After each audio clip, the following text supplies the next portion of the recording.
Crypto stocks jumping as Bitcoin rockets past 100,000, fueled by a buzz over some of these new deals and deals that could be in the wings. Bitcoin was just at 75,000 a month ago. Are we entering a new bull cycle for the markets and for crypto? Who says yes? I'm still skeptical. I'm happy about the trade deals. I think this is positive. I still think this was a market that has run a lot and has reasons to continue to pull back or bounce around flat. Well, Jackie, we quote your Dow, which I believe, the control room will correct me if I'm wrong. Our wonderful Charles Brady says the Dow exits correction territory. So we're starting to think about, again, is this new bull market, or is this, as you like to call it, the dead dog bounce, Jackie, the big fake out in the markets? When it comes to crypto, there's rarely fundamental news. There was some Coinbase bought an options trading platform, kind of small potatoes. But when you think about sort of the key technical levels, people are really excited about regaining 100,000.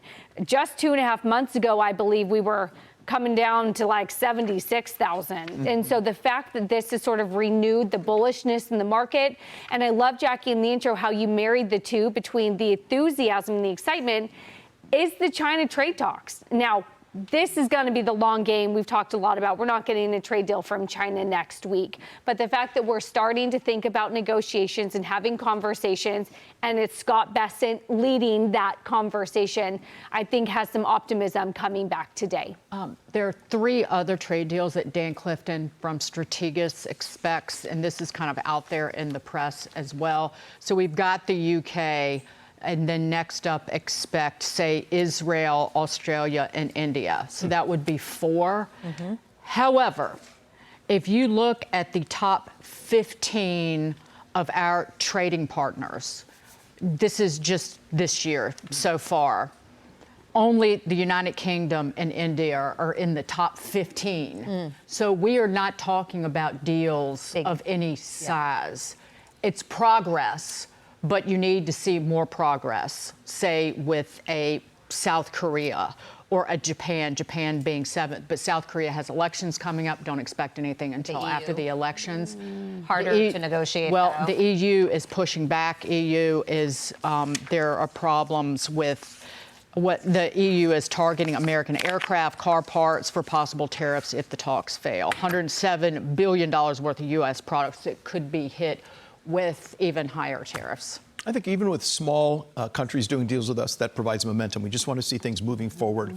And I think each, whether it's a big deal or small one, if we keep moving in the right direction, that's a big plus. And again, out in the background, you have the big, beautiful bill, the tax cut. And if that is on the president's desk and signed, I think, everything goes 100,000 on crypto and up, and the markets go up. And if we're already just about to exit correction territory and moving into a positive territory, it just goes up and away from the summer and beyond. Talked about that yesterday with Larry, that, all of these things work hand in hand. That's why he wanted to see the bill before the tariffs were done, but the tariffs went first. Now, if we get this bill, those tax cuts hopefully will help Americans and some of the businesses out there be able to manage through the time of uncertainty until things are finalized, Brian. The UK trade deal felt a little bit like the papal election. I don't think all of us were talking about the UK as the first one to come down, and then we got the UK, and it sounded like in the president's comments that he kind of got on the phone pretty late, like in the night maybe, is what I was hearing from the ambassador to the UK, and he closed the deal. So you know what? Who knows how fast these could come? You want a trade deal a day to keep recession away? Absolutely. We even with some of the big guys, we could get things coming very fast here. The market obviously react very favorably to that.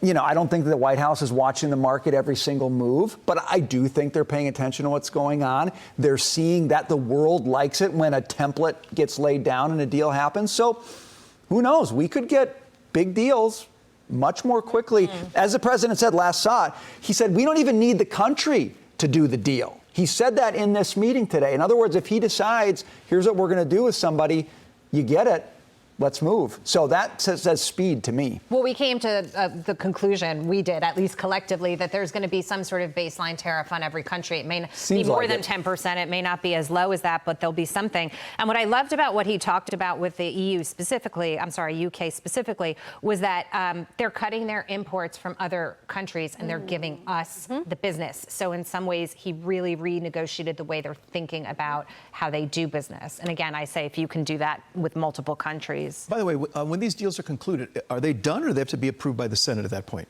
I don't know the answer to that question.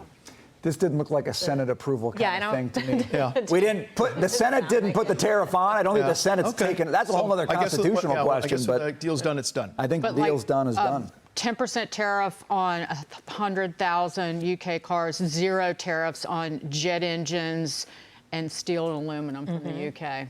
That's An additional $5 billion of agriculture they're going to be taking from us. Yep. So $6 billion in revenues from tariffs. We were arguing ethanol reduced. who's really paying that. Ethanol tariffs reduced. But it's interesting, and it sets the stage for more to come.